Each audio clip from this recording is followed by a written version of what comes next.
Last over come to Sakib Al Hasan. Already finished the face bowler. Sham also face bowler. He also option, but Sakib is experienced. That's why Sakib is calm. Fast ball hit by. Oh my God! Drop. Previous over. Tanzil Hasan Tamim. Second ball start. He try. Oh miss. By 4 ball.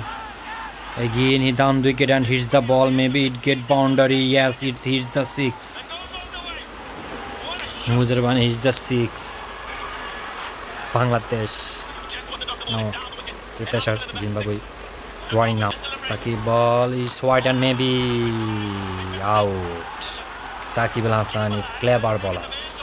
His most brilliant and clever ball.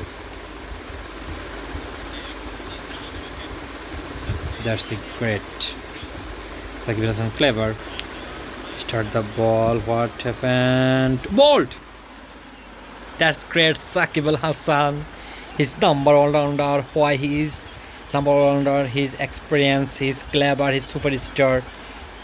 Has clean bowled. Bangladesh won by 5 wickets. Yes, Zimbabwe also lost.